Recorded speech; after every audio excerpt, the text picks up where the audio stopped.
You're listening to the Valley Labor Report with David Story and Jacob Morrison. All right, Nelson. All right, you guys can hear me now? Oh, yeah. There we go. Great. All right, so Nelson Giancaterino, is that how you pronounce it? Jacob, I have to say you're one of the first Anglos to ever get my Italian last name right, so I appreciate it. Giancaterino. Okay, there we go. Look at me go. Well, I bet you get all kinds of crazy pronunciations. Oh, it's insane. I wish people would just sound it out and it would work. Well, I mean, that's what I did. You know, I was just looking at it. Giancaterino. That sounds so. Exactly. So I'm just real simple folk, you know. It's not like we're used to. There's not like the South is flourishing with Italians. Right. Around here, so. I know, right? Well, so Nelson, tell us about, you're a co-host of Dixieland of the Proletariat podcast, a sponsor of the show, which will not in any way affect how rigorous we are in our interview with you. But tell us about your show. What do you do? What do you do on your show?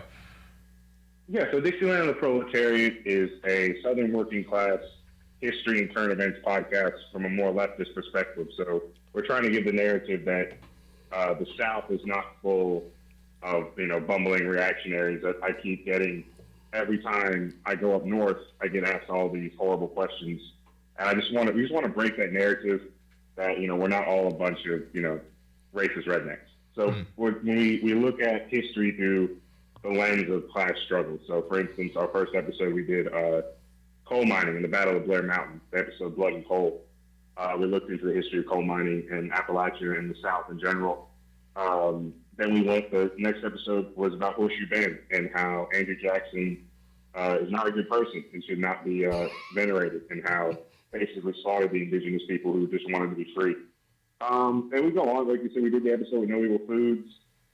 We did episode with y'all. Basically just getting into stuff that you normally would not hear about from the South. We got do a lot of interviews with DSA chapters and a lot of other organizations trying to help people out. We had a really good episode with the DSA chapter in Southwest Louisiana after they just got hit by back-to-back hurricanes, and how when the government basically fails to intervene and help people, how mutual aid groups like DSA and others came through and got people food and water and tried to help them with electricity and help them with bills, and how everyone was just struggling, not just because of the hurricanes, because of the pandemic. So you amplified 1,000 times, just exacerbated by all that. So it's basically just promoting voices that normally would not be heard, especially in the South. Yeah, and two things. One is when you're talking about the mutual aid, that's something that we constantly preach on here, and it seems like that is a area where conservatives and leftists or liberals can blend together and come together as far as they're small government. They say they're small government minded. Of course, they're providing subsidies to corporate corn farmers and to oil and everything else. So. But that's somewhere where we can come together and say, hey, let's do away with it. Let's do away with that. Let's work together on mutual aid and things like that. But your podcast, what initially drew me to your podcast was the topics that y'all cover are serious topics, but you do it in a way that's still, it's absolutely dead serious. The free store was a one that I really enjoyed there in Birmingham. Yeah. Who was the evil abortion lady? I can't remember her name, but that was another just in the past couple of weeks. But you hit these very serious topics, but it's so fun to listen to you and the pig farmer and everybody. Cut up and have a good time. You can, in other words, you don't leave the podcast crying in despair, even though there's good reason to be. What's the old saying? If you're going to tell people the truth, you better make them laugh or they'll kill you. So basically, we got to tell people the truth, but we also make them laugh because we don't try to shy away from where we are. We're in the belly of the beast if it comes to this reactionary politics. So we got to make people laugh and get people on a common ground. I think one of one of the most common grounds, especially in the South, we could talk about is firearms, because you go far left enough, you get your firearms back. You just prefer the Russian one. But it's like, so when we had the SRA episode, we talked about we are against the liberal notion of gun control. We think that especially minority communities should be armed against reactionary forces. We're 100% for gun safety classes. I think one of the biggest failures of the NRA, especially around here, is that there is no safety classes. You can't. The NRA is supposed to sponsor these programs to help people understand how to use firearm safety, and they don't. So that's when other groups hopefully step up and do that. We just, we also promote, equality. We promote safety. We promote mutual aid. It's just one of those things. Like, it's not just about firearms when it comes to leftist spaces. It's about, they're just a tool. We don't want to go out and shoot people. That's a horrible thing. That's a disgusting thing. No one wants violence. But when it comes to self-defense, we definitely promote the Second Amendment. I mean, like, that's something that I think that could bridge like the left and the right. And you have to. It's in the Constitution. It's one of those things that we will stand side by side. And we may disagree. I mean, I disagree with a lot of conservatives in my family, diehard Trump supporters. That we disagree on a lot of things. But I'm just like, let's go shoot. And then let's go shooting. And then we talk about things, and you really kind of break it down where there's not a lot of differences. It's like a lot of people are just afraid of just what's going on. You try to like plug certain things and get them thinking a certain way. It's like what you just talked about, mutual aid. I mean, mutual aid doesn't have to have a political notion behind it. No, it shouldn't. It should not at all. One of the biggest mutual aid things you can think of is after church, when you all get together and eat. Like the congregation comes together and everyone brought like a potluck. That's mutual aid. You're feeding people who for free that normally would not eat, food banks and food kitchens and things like that. That's also mutual aid when the government doesn't do it. So, it doesn't have to have a political ideology behind it. It's just about helping people. I think people get wrapped up in terms and they get afraid, and you just got to break those down. Well, that's one thing, and talking about the mutual aid, talking about the, our absolute adamant hatred for the Second Amendment attacks from liberals. That is one thing that constantly happens, and especially on talk radio, especially on Fox News, but politics in general does their absolute best to divide us and to try to create wedge issues where there are none. And people listen to this horse crap all day long on this station in general. And they buy into it that we're so different, the radical left. And the fact is, there's not a whole lot of difference in us and them.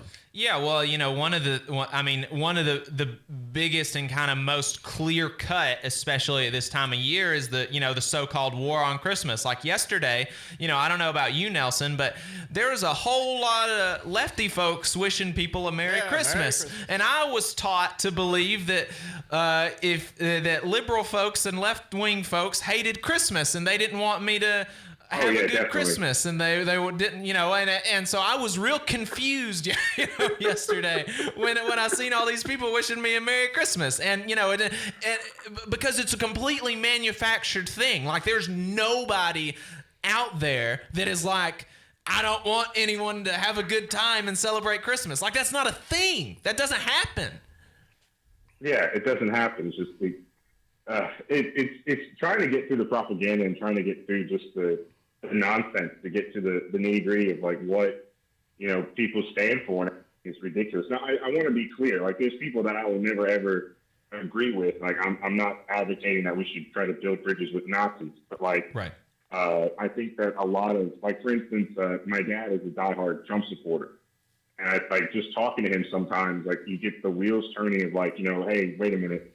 Like, I see that look in his eye, like, hey, you just made a good point, but like, I never thought of it that way before. And we've had people listen to the show that was like that were either Democrats or like Republicans. I had one friend down in South Alabama. He voted for Trump in 2016, and he considered himself a quote unquote libertarian. But after listening to the podcast, he's now like more towards the left and 100% pro union. So I'm just like, oh, it's great. So I think that people just need to take a step back and and listen. Obviously, there's going to be people that, just never going to agree on anything. And I would want to agree with them on anything. But, I think the majority of people are everyone just needs to listen and stop yelling at each other. Yeah. Mm-hmm. Well, here's the thing is they need to listen to people. Right. That is the biggest, that's the biggest thing is if you're getting all of your information from these right-wing or left-wing media, because I'll be honest with you, I now that we're doing this show, listen to WVNN more than I do it's probably a 50-50 between NPR and WVNN, but I refuse to listen to CNN, MSN, all the ones that the right are constantly attacking. Hey, you know what? I agree with you. Right. But what I don't agree with you on is that the ultra right on this radio station are telling you the truth. It is the exact same thing that CNN's doing, except for they're doing it on the right. But you bring up a really good point. The point is what we need to start doing is listening to each other, having conversations where we don't attack each other and call each other radical leftists or whatever you want to call it. Just listen to what you're saying. Listen to what the other person's saying. I'll make your conservative fans really happy in that I cannot stand Rachel Maddow. I cannot stand MSNBC. I think it is this liberal garbage. I'll listen. In my opinion, I don't see any difference between Tucker Carlson and Sean Hannity and Rachel Maddow and whoever else is on. It's just Joe Scarborough. Look who is funding them. You got you got this segment where Rachel Maddow is ostensibly attacking corporate interests in the Republican Party and Donald Trump, and then you cut to a commercial from Capital One Bank, or this segment was sponsored by J.P. Morgan, and it's do you if you just think for 2 seconds. Is J.P. Morgan actually sponsoring educational content that goes against their bottom line? The answer is no. And so then the second question is, do your interests align with the executives at J.P. Morgan? And again, the answer is no. It doesn't. Our interests are not aligned at all. And we need to recognize that, and we need to recognize, who is funding who and follow the money, so to speak. We're going to have more with Nelson from Dixieland of the Proletariat podcast and some other no evil food workers. We will be right back. Stay tuned.